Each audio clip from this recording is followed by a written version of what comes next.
Assalamualaikum warahmatullahi taala wabarakatuh. Yang saya hormati para ibu bapa, murid-murid SK1 Kuala Lumpur. Alhamdulillah hari ini saya dapat mengadakan taklimat kepada ibu bapa berkaitan dengan pengoperasian sekolah 3.0. Ini adalah sebagai panduan kepada ibu bapa. Sebab tu ibu bapa akan menghantar anak ke sekolah. Baik, sebelum ini kita tertanya-tanya bilakah sekolah akan dibuka. Apabila Kuala Lumpur telah diwartakan sebagai berada di fasa 4 Pelan Pemulihan Negara bermula pada 18 Oktober 2021. Jadi pada 1 November 2021 sesi persekolahan secara bersemuka mengikut penggiliran akan bermula bagi murid-murid tahap 1 iaitu tahun 1, 2 dan tahun 3. Seperti mana yang kita sedia maklum, Menteri Kanan Pendidikan Yang Berhormat Datuk Dr. Razi bin Jidin telah menyatakan bahawa sekolah akan dibuka secara berperingkat mengikut fasa Pelan Pemulihan Negara ataupun PPN. Dan murid akan hadir secara bergilir mengikut minggu. Contoh yang ada ini adalah bagaimana pengoperasian kehadiran murid secara penggiliran, iaitu murid akan dibahagikan mengikut kumpulan yang mana kehadiran murid setiap kelas itu adalah sebanyak 50%. Sekiranya murid kumpulan A hadir pada minggu pertama, mereka akan belajar secara bersemuka, manakala murid kumpulan B mereka akan belajar secara kendiri di rumah. Bila sekolah telah dibuka, tidak ada lagi PDPR bagi murid yang bagi kelas-kelas yang telah hadir secara bergilir di sekolah. Manakala murid yang masih lagi terlibat dengan PDPR ialah murid-murid yang kelas ataupun tahap aliran mereka belum lagi dibuka ataupun dibenarkan untuk hadir secara bersemuka di sekolah. Ini adalah sebagai panduan kepada ibu bapa. Pembukaan semula sekolah adalah mengikut fasa Pelan Pemulihan Negara ataupun PPN, yang mana kehadiran murid seperti yang saya nyatakan tadi ditetapkan pada kadar 50% daripada enrolment mengikut penggiliran mingguan. Namun, ada kelas yang akan hadir 100% tanpa penggiliran. Kalau di sekolah kita, kehadiran 100% melibatkan murid prasekolah. Yang mana murid prasekolah, mereka telah mula hadir ke sekolah pada 18 Oktober 2021 dengan kehadiran penuh, tidak ada penggiliran. Dan pengoperasian pembukaan sekolah 3.0 telah membuat penambahbaikan SOP sedia ada. Pembukaan sekolah rendah fasa 4 ini melibatkan kita Kuala Lumpur. Saya fokuskan untuk Kuala Lumpur lah sebab sekolah kita berada di Kuala Lumpur. Mulai 18 Oktober 2021, murid prasekolah di sekolah kita hadir tanpa penggiliran. Murid lain, murid tahun 1 hingga tahun 6 masih lagi terlibat dengan PDPR. Mulai 1 November 2021, murid prasekolah hadir tanpa penggiliran. Murid tahap 2, tahun 4, 5 dan 6 masih lagi terlibat dengan PDPR. Manakala murid tahap 1, iaitu tahun 1, tahun 2 dan tahun 3 akan hadir secara penggiliran. Mulai 1 November 2021, murid prasekolah hadir tanpa penggiliran. Murid tahap 2, tahun 4, 5 dan 6 masih lagi terlibat dengan PDPR.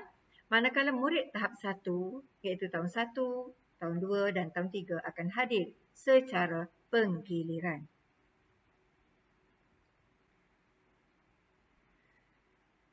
Mulai 8 November 2021, murid tahap 1, murid prasekolah hadir tanpa penggiliran. Murid tahap 1 iaitu tahun 1, tahun 2 hadir secara penggiliran. Murid tahap 2 iaitu tahun 4, tahun 5 dan tahun 6 akan hadir ke sekolah secara penggiliran. Ini adalah pelanjutan sesi persekolahan 2021. Seperti mana yang tuan-tuan puan-puan sedia maklum, sesi persekolahan 2021 telah dilanjutkan. Yang sepatutnya berakhir pada 10 Disember 2021 akan dilanjutkan sehingga Mac 2022. Maknanya murid-murid yang ada di sekolah sekarang ini, murid prasekolah, apabila Januari 2022 mereka masih kekal di prasekolah. Begitu juga dengan murid tahun 1, tahun 2, tahun 3, tahun 4, tahun 5. Mereka akan kekal di kelas masing-masing pada awal Januari. Murid tahun 6 masih lagi berada di tahun 6 sekolah rendah. Belum boleh pergi ke sekolah menengah.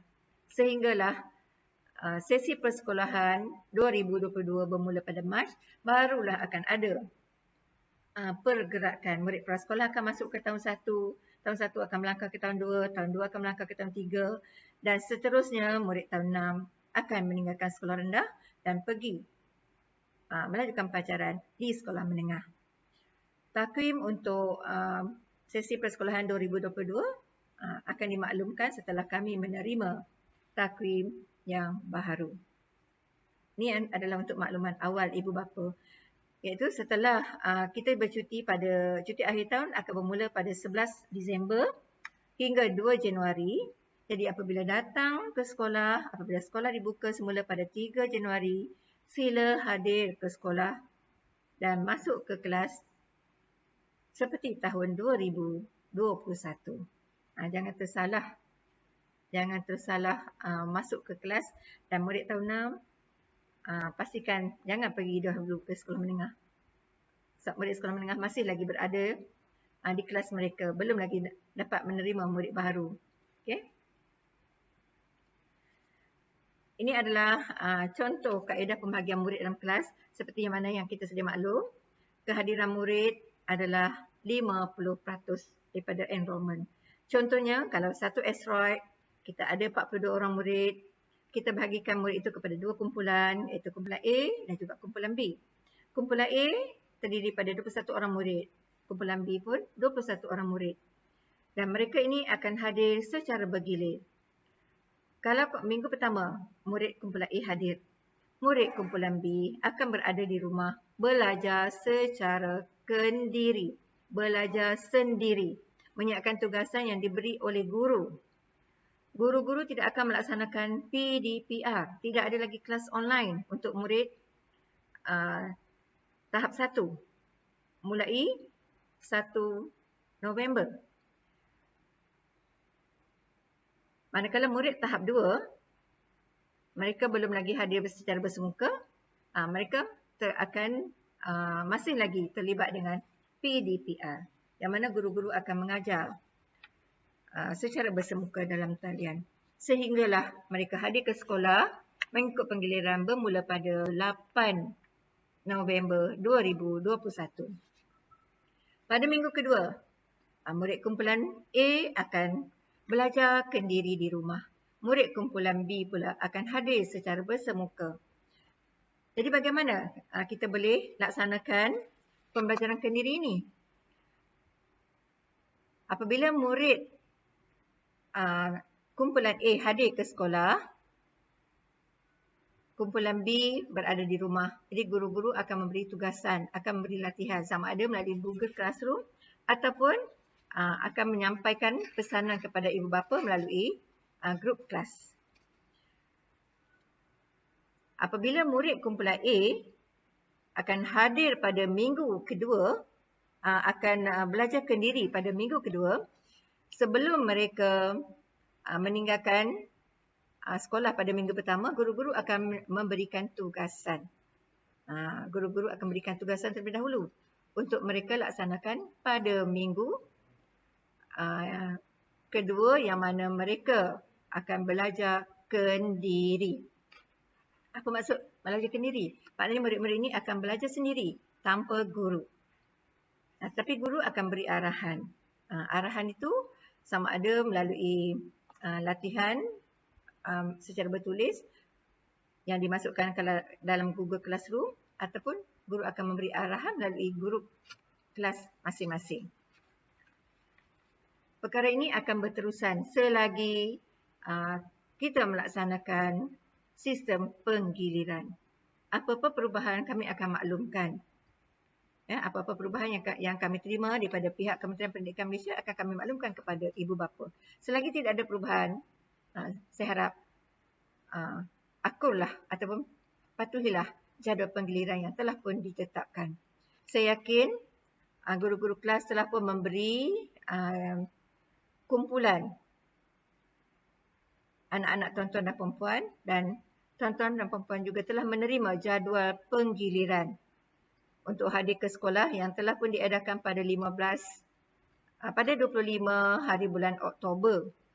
Yang mana jadual itu bermula daripada 1 November hinggalah akhir Februari 2022. Ini adalah kaedah pembelajaran. Seperti yang saya sebut tadi, bila kumpulan A, mereka akan belajar secara bersemuka dengan guru pada minggu yang pertama.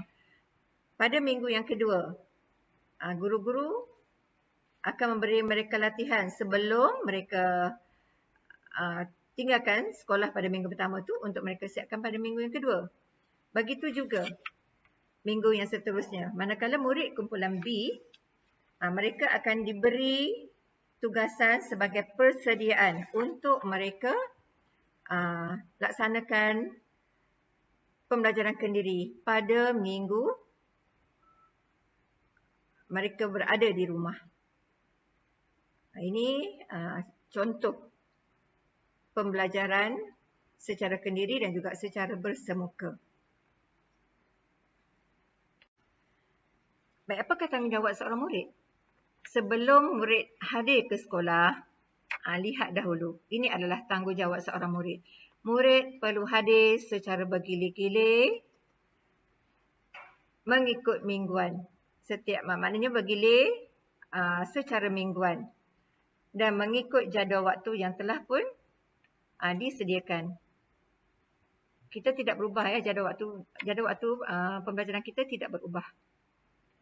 Jadi guru-guru tidak lagi tidak mengeluarkan jadual yang baru, kecuali ada beberapa kelas yang melibatkan perubahan.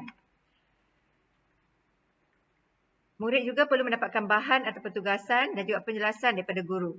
Ini apabila mereka terlibat dengan pembelajaran kendiri, murid perlu dapatkan bahan ataupun tugasan dan juga mendapat penjelasan daripada guru sebelum murid memulakan pembelajaran kendiri. Dan murid juga perlu merancang masa belajar untuk menyelesaikan tugasan yang diberikan oleh guru. Saya harap ibu bapa dapat membantu murid menyediakan jadual pembelajaran kendiri. Pastikan murid itu patuh kepada jadual yang disediakan oleh ibu bapa untuk mereka menyiapkan tugasan. Saya faham dalam waktu ini ibu bapa pun sudah mula bekerja.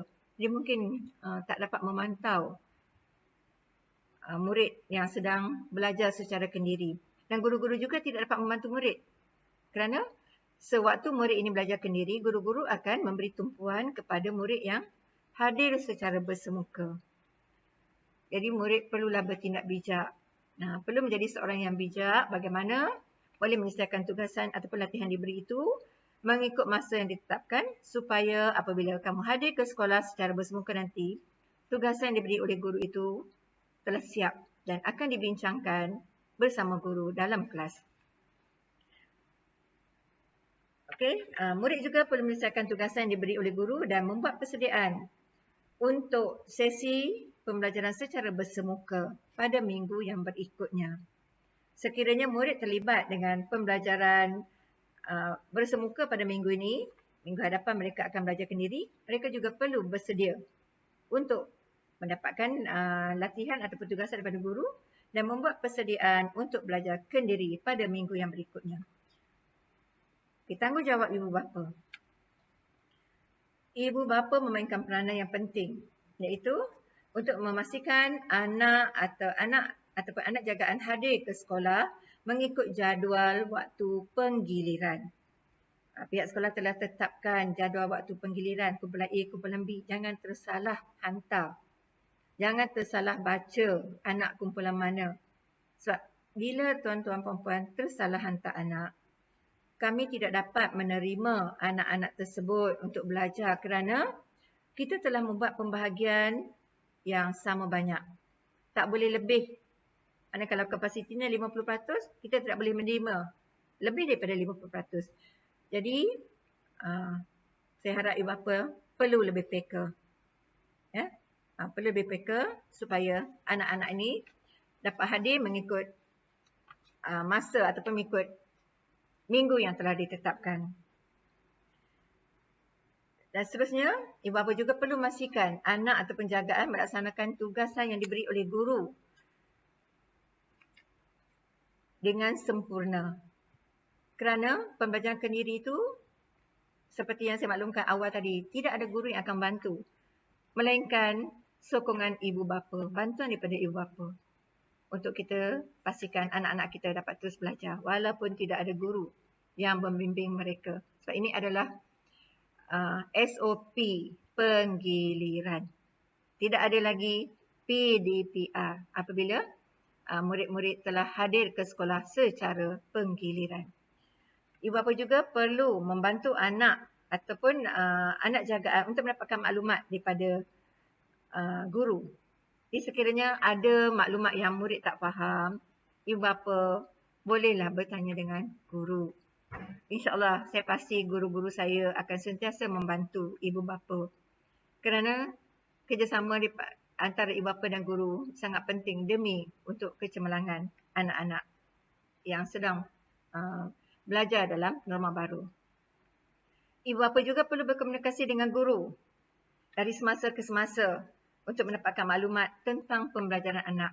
Bukan saja mendapatkan maklumat berkaitan tugasan yang perlu dilakukan, tetapi perlu juga berkomunikasi dengan guru untuk mendapat maklumat tentang perkembangan pembelajaran anak-anak ataupun prestasi pembelajaran anak-anak. Jadi jangan malu untuk bertanya dengan guru. Jangan takut untuk bertanya dengan guru. InsyaAllah saya yakin guru-guru saya akan dapat membantu tuan-tuan dan perempuan. Ibu bapa juga perlu menyokong pembelajaran anak-anak. Sediakan bahan ataupun sediakan peralatan untuk pembelajaran semasa mereka berada di rumah. Waktu ini tidak ada lagi PDPR. Jadi sediakanlah bahan. Mungkin ada guru yang memberi projek. Jadi kalau ada bahan yang diperlukan tu, ibu bapa perlulah tolong sediakan. Ibu bapa juga perlu memberi kerjasama yang berterusan terhadap aktiviti yang dilaksanakan oleh pihak sekolah. Jadi kalau ada apa-apa aktiviti yang dilaksanakan oleh pihak sekolah yang melibatkan ibu bapa, saya harap ibu bapa berilah kerjasama. Begitu juga sekiranya aktiviti itu untuk murid, murid juga perlukan sokongan daripada ibu bapa. Aktiviti yang akan disertai oleh murid perlu kebenaran daripada ibu bapa. Jadi kalau anak ingin mengambil bahagian, tolonglah beri kebenaran. Sebab kita beri peluang kepada anak untuk melibatkan diri supaya kita dapat melihat potensi diri mereka. Kita bukan hanya untuk melahirkan murid yang bijak, tetapi kita ingin melahirkan murid yang holistik. Maknanya dari segi kurikulumnya, dari segi akademik, daripada sasiah sangat penting. Sasiah dan juga penglibatan mereka dalam aktiviti co-kurikulum. Baik, ini adalah pengoperasian pembukaan sekolah yang kita akan laksanakan di SK Taman Tun Dr. Ismail 1. Yang pertama, berkaitan dengan kehadiran murid ke sekolah. Yang ini untuk sekolah kita saja ya. Mungkin antara sekolah kita dengan sekolah-sekolah lain mungkin ada sedikit perbezaan. Tetapi apa yang saya sampaikan di awal tadi itu adalah yang ditetapkan oleh pihak Kementerian Pendidikan Malaysia yang akan diamalkan oleh semua sekolah. Yang ini akan dilaksanakan di SK Taman Tun Dr. Ismail 1. Kehadiran murid. Sebelum murid hadir ke sekolah, ibu bapa yang tidak menghantar anak atas faktor kebimbangan tentang jangkitan COVID-19 ini, hendaklah menulis surat kepada pihak sekolah. Kalau boleh, buat surat itu secara mingguan. Janganlah tuan-tuan buat pada 1 November sehingga tahun 2022. Sebab mungkin dalam tempoh tersebut akan berlaku perubahan. Mungkin tuan-puan juga berubah fikiran nak hantar anak ke sekolah. Jadi lebih baiklah buat surat tu dari semasa ke semasa. Jika ada perubahan, nak ubah fikiran untuk hantar anak, silakan. Kami tidak menghalang tuan-tuan perempuan untuk tidak menghantar anak. Tetapi kami menggalakkan tuan-tuan perempuan menghantar anak ke sekolah supaya mereka dapat belajar dengan bersama kawan-kawan. Kerana sekiranya mereka tidak hadir, sekali lagi saya nyatakan, tidak ada lagi PDPR. Kalau tuan-tuan perempuan tidak menghantar anak ke sekolah, maknanya tuan-tuan perempuan kena bantu mereka untuk belajar sendiri. Jadi kita tak maulah ada murid yang ketinggalan. Okay, yang kedua, ibu bapa hendaklah pastikan anak dalam keadaan sihat apabila hadir ke sekolah. Murid yang tidak sihat dan bergejala, kita tak benarkan hadir ke sekolah. Sehinggalah mereka sihat. Kalau demam, batuk, sesama, jangan hantar anak ke sekolah. Sebab kita kalau boleh kita tidak mahulah berlaku penularan di sekolah. Ya. C. Murid dibenarkan memakai baju T sukan atau baju T co-curriculum. Serta kalau baju sukan pun dah tak muat, baju co-curriculum pun dah tak boleh pakai. Baju uniform sekolah pun dah tak boleh pakai. Bolehlah anak-anak ni memakai baju T kosong. Tak ada gambar, tak ada corak.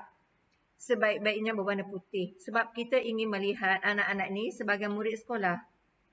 Kalau mereka datang dengan memakai baju biasa, baju hari raya contohnya, mereka sudah tak nampak seperti murid sekolah. Ya, walaupun Menteri Kanan kata boleh pakai, murid diberi kebebasan. Tetapi kalau boleh, apa salahnya mereka memakai baju yang melambangkan mereka itu sebagai murid sekolah.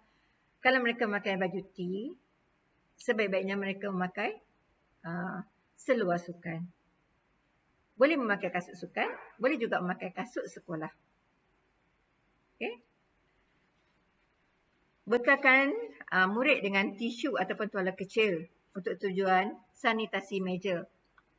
Sanitasi meja mereka dalam kelas. Mereka akan bersihkan meja mereka sendiri. Sama ada sebelum makan, selepas makan ataupun selepas mereka membuat aktiviti. Di sini kita pentingkan kebersihan.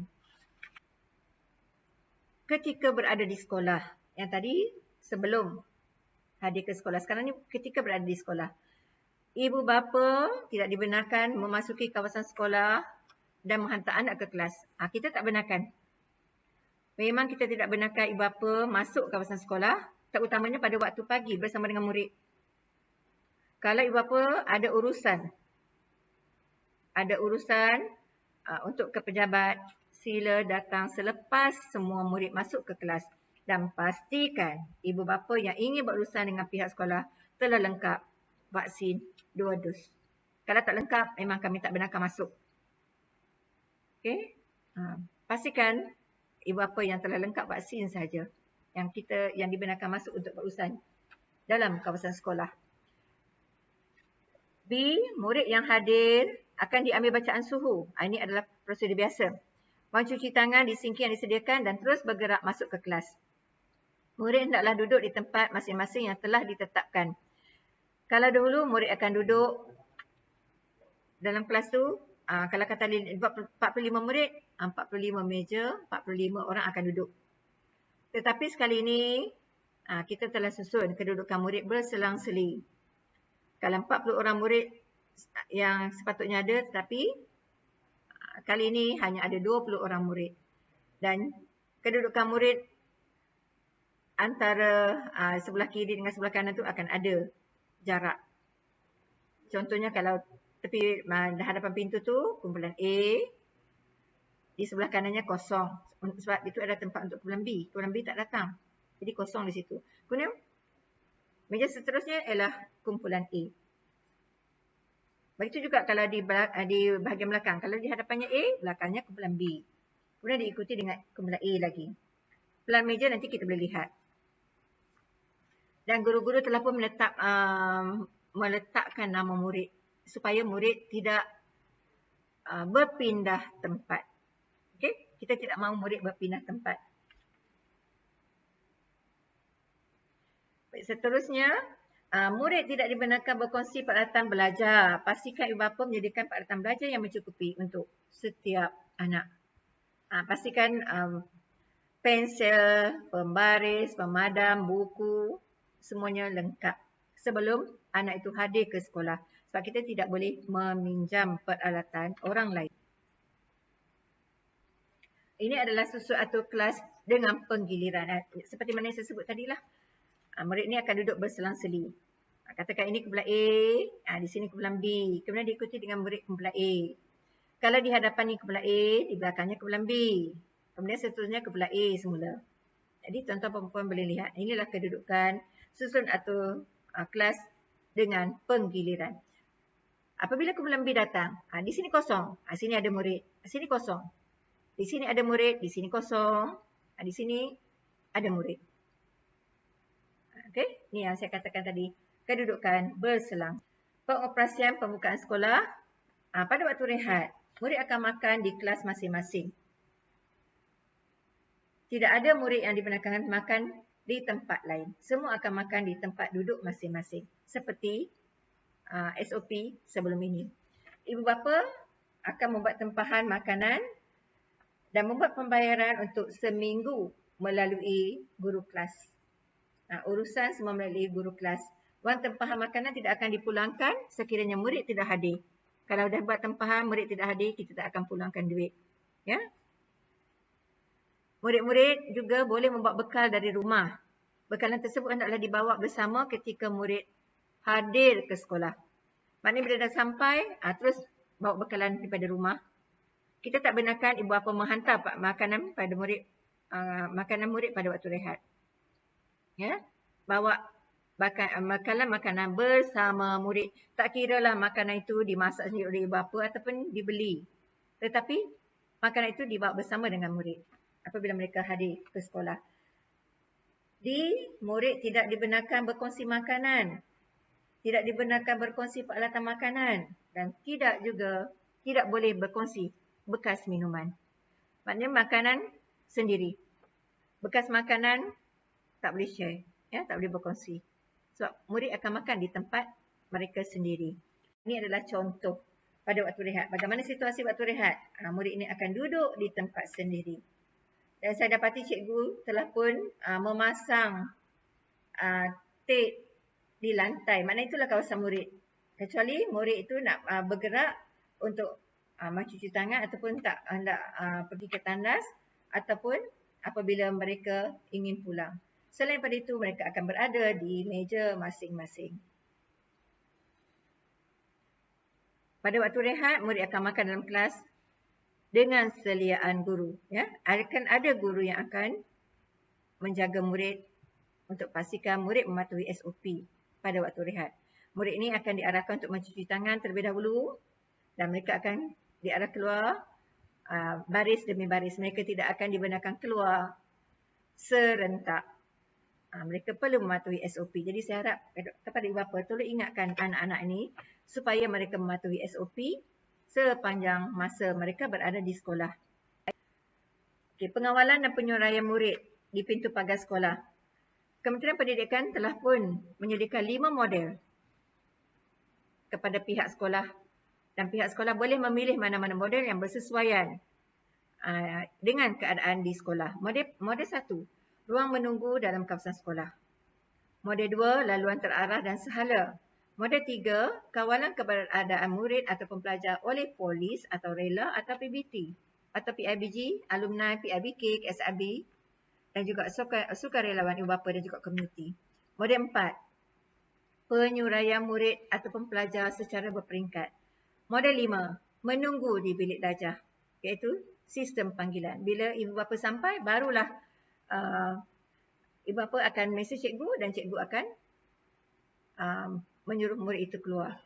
Okey, kita lihat apakah model yang kita akan gunakan di SK Taman Dr. Ismail 1. Waktu balik, penyuraian murid adalah mengikut model 1 dan model 4. Kita memilih model 1 dan model 4. Model 1 iaitu murid menunggu dalam kawasan sekolah. Sebelum ibu bapa sampai, kita tak akan benarkan murid keluar daripada kawasan sekolah. Model 4, murid balik secara berperingkat. Kita tidak lepaskan murid balik serentak. Kita akan lepaskan berperingkat bermula dengan tahun 1.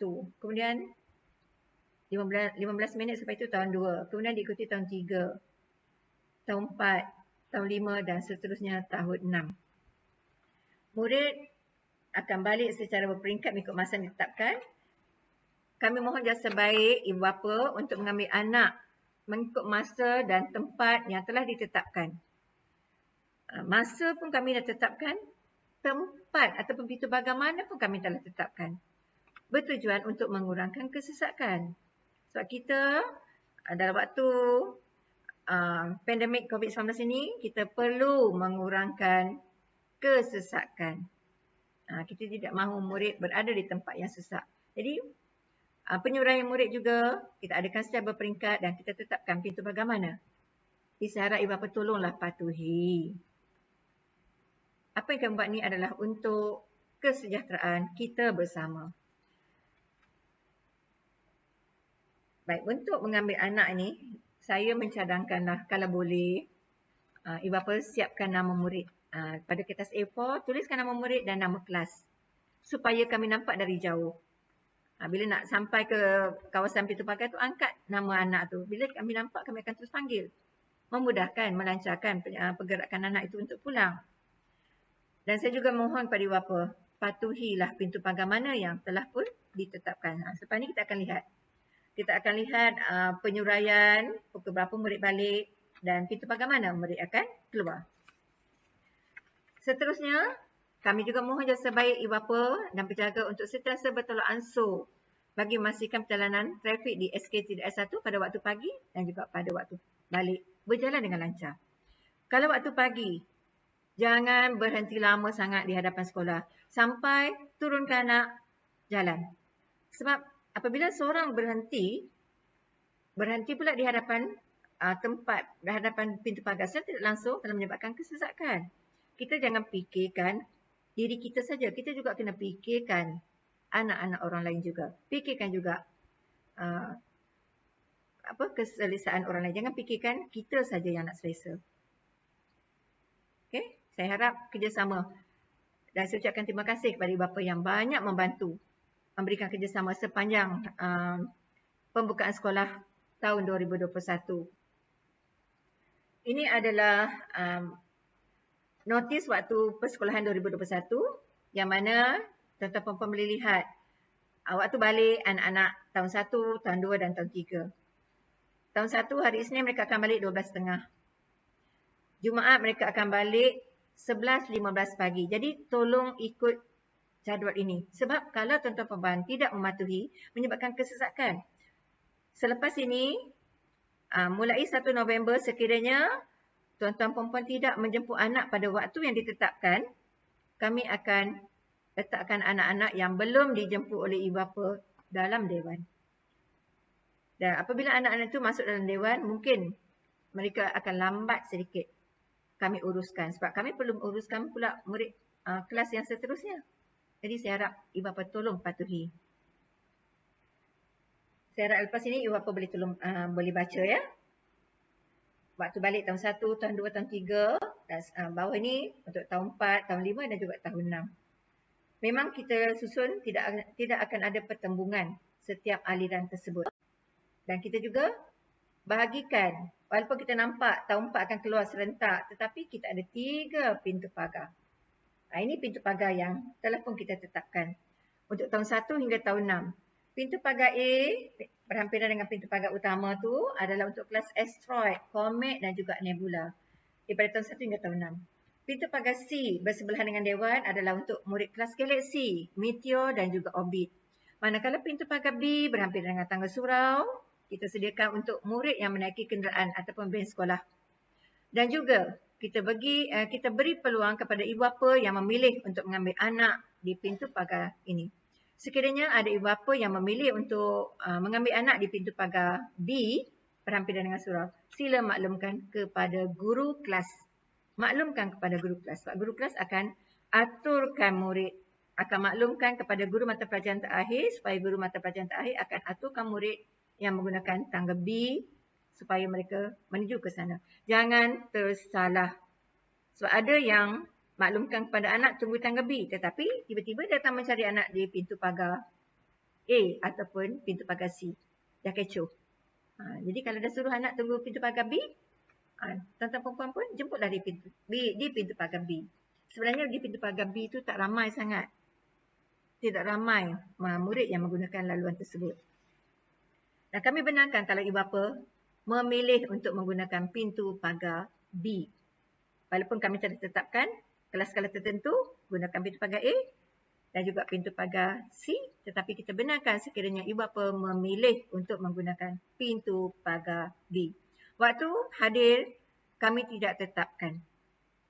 Sebab murid hadir berperingkat.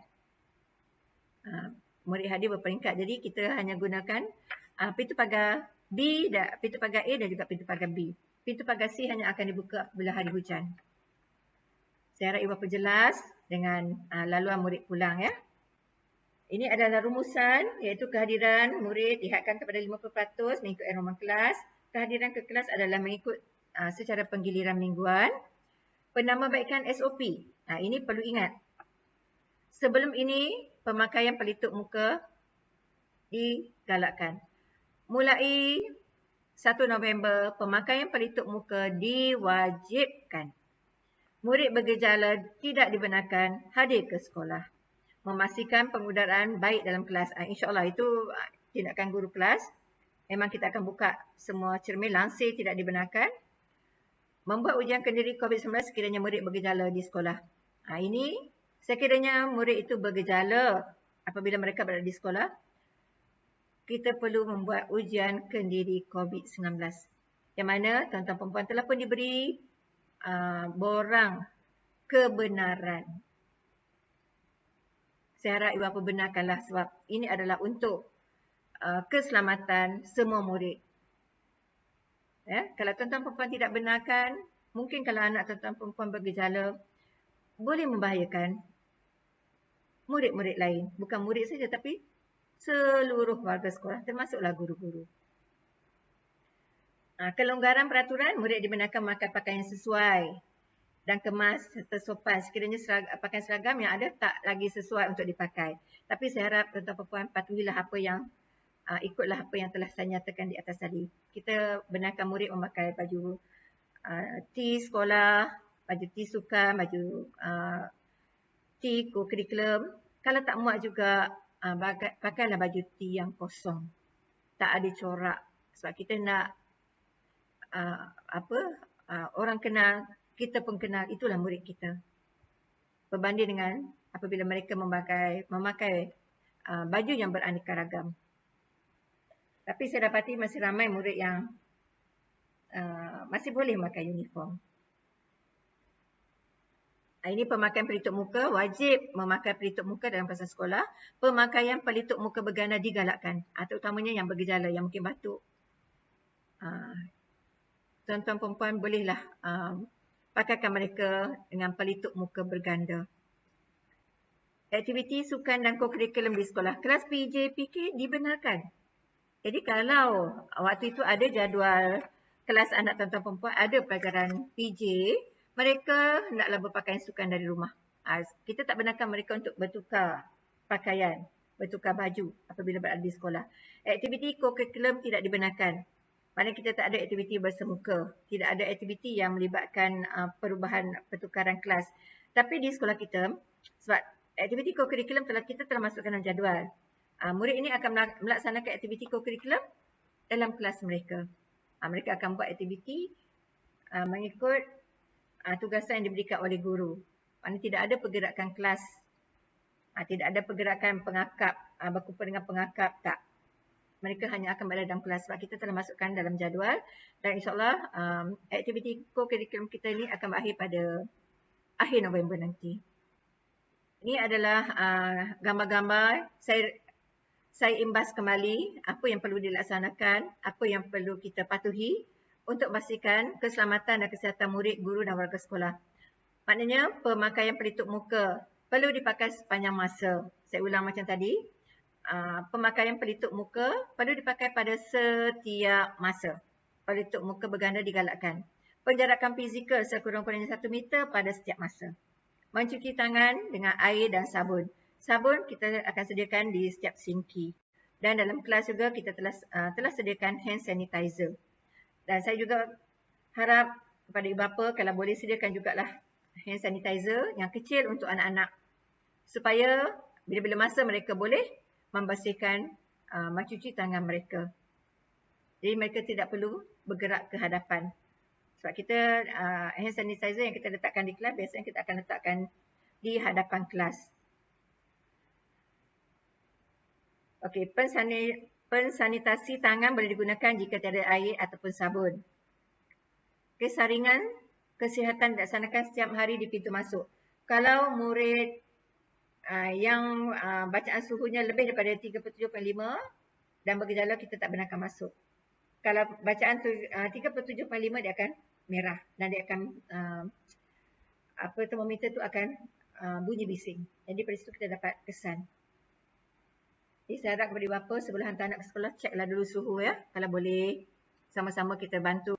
Dan pihak sekolah juga akan pastikan kawasan sekolah sentiasa bersih dan selamat untuk digunakan. Kita akan sanitasi apabila murid pulang. Penggunaan pelindung muka digalakkan. Kalau murid memakai pelindung muka, pastikan mereka tidak buka dan letak merata-rata. Sebab kalau mereka buka dan letak merata-rata, mungkin kebersihan pelitup muka itu sudah tercemar. Okay, pengurusan prasarana, kita pastikan setiap tingkap sentiasa dibuka. Pintu dan tingkap sentiasa dibuka. Langsir memang kita tidak gunakan di sekolah. Tidak dibenarkan. Kita menggunakan kipas untuk bertujuan untuk pengaliran udara. Penyamak udara hanya untuk bilik-bilik khas dengan bacaan suhu antara 23 hingga 26 darjah Celsius. Ini murid bergejala. Saya ingatkan lagi sekali, murid bergejala tidak dibenarkan hadir ke sekolah sekiranya mereka bergejala dari rumah. Tetapi sekiranya murid dapati bergejala ketika di sekolah, kita akan adakan saringan COVID-19. Tetapi sebelum kita adakan saringan, kita akan hubungi ibu bapa terlebih dahulu. Kalau boleh, kami harap ibu bapa yang dihubungi hadir cepat dan ibu bapa sendiri yang akan melakukan saringan COVID ini, ujian saringan COVID kepada anak-anak. Saya pun kena jaga jugalah cikgu-cikgu saya. Jadi kalau boleh, kita sama-sama bantu. Kalau tuan-tuan perempuan tak boleh hadir, tuan-tuan perempuan dah beri kebenaran, mungkin saya akan minta guru yang bertugas lah. Guru yang kami akan lantik khas untuk melakukan ujian saringan COVID ini kepada murid. Kita tak benarkan sebarangan guru. Sekiranya kita melaksanakan ujian kendiri kepada murid yang bergejala semasa mereka berada di sekolah, alat ataupun kit ujian itu kita akan hapuskan. Ya, kita akan hapuskan mengikut garis panduan pengurusan penggunaan kit ujian. Kita tidak akan buang merata-rata. Sekiranya murid itu didapati positif berdasarkan ujian, kita dapati dia positif, kami akan tempatkan murid tersebut di bilik isolasi. Kemudian kami akan maklumkan kepada pusat kesihatan daerah terlebih dahulu sebelum tindakan selanjutnya diambil. Tindakan pihak sekolah akan diambil berdasarkan nasihat daripada pusat kesihatan daerah. Kami akan maklumkan kepada ibu bapa dan penjaga. Ibu bapa perlu menghantar anak yang positif COVID-19 ini ke fasiliti kesihatan berhampiran untuk membuat penilaian kesihatan. Sebab kita hanya membuat penilaian kendiri. Sebaik-baiknya ibu bapa bawa pula anak untuk membuat penilaian kesihatan di klinik yang berhampiran. Sekiranya anak ini positif, mereka perlu kuarantin ikut nasihat daripada pusat kesihatan ataupun Kementerian Kesihatan, dan apabila mereka bebas tamat kuarantin, barulah mereka boleh hadir ke sekolah. Kalau keputusan negatif tetapi murid itu bergejala, kami harap ibu bapa membawa anak itu pulang ke rumah. Sehinggalah mereka sihat, barulah hantar semula ke sekolah. Sekiranya kita buat ujian saringan tersebut didapati invalid, keputusannya invalid, kita perlu ulang saringan tersebut daripada awal. Okay, pengoperasian kantin. Kita faham apabila sekolah beroperasi, murid akan makan. Tempahan makanan memang kita buat di kantin. Kemudian makanan untuk murid tahap 1, pihak kantin akan hantar ke kelas. Tuan-tuan perempuan jangan bimbang. Semua pekerja kantin kita telah pelengkap vaksin 2 dos. Begitu juga dengan pekerja pembersihan dan juga pengawal keselamatan kita. Dan apa yang kita laksanakan ini adalah kita perlu mematuhi SOP yang ditetapkan oleh Majlis Keselamatan Negara dari semasa ke semasa. Apa-apa perubahan, apa-apa perkembangan, kami akan maklumkan kepada tuan-tuan dan puan-puan. Sebarang tindakan yang diambil oleh pihak sekolah sekiranya ada murid yang bergejala ataupun mungkin kalau ada murid kelas tersebut positif, tindakan yang akan diambil adalah mengikut nasihat Pusat Kesihatan Daerah, bukan tindakan sekolah. Ya, kami perlu tunggu apa tindakan yang akan diarahkan oleh Pusat Kesihatan Daerah. Jadi saya harap kalau tuan-tuan perempuan mungkin dengar, dapat maklumat lebih awal, jangan pula tanya kenapa sekolah tak tutup. Kami perlu mematuhi nasihat ataupun arahan daripada Pusat Kesihatan Daerah terlebih dahulu sebelum kami mengambil tindakan. Dan sebarang penutupan kelas ataupun penutupan sekolah, arahan itu kami perlu terima daripada Jabatan Pendidikan Wilayah Persekutuan Kuala Lumpur. Okey, itu saja taklimat yang saya sampaikan berkaitan dengan pengoperasian sekolah 3.0. Saya harap tuan-tuan perempuan jelas, dan kalau tak jelas boleh ulang. Kalau tak faham juga boleh tanya. Sekian. Selamat kembali ke sekolah kepada anak-anak SKTDS 1. Terima kasih kepada ibu bapa yang memberikan kerjasama. Yang penting, kita pastikan kita jaga kita lindungi diri, lindungi semua. Semoga semua warga SKTDS 1 berada dalam keadaan selamat dan dilindungi Allah Subhanahu Wa Taala. Sekian, terima kasih.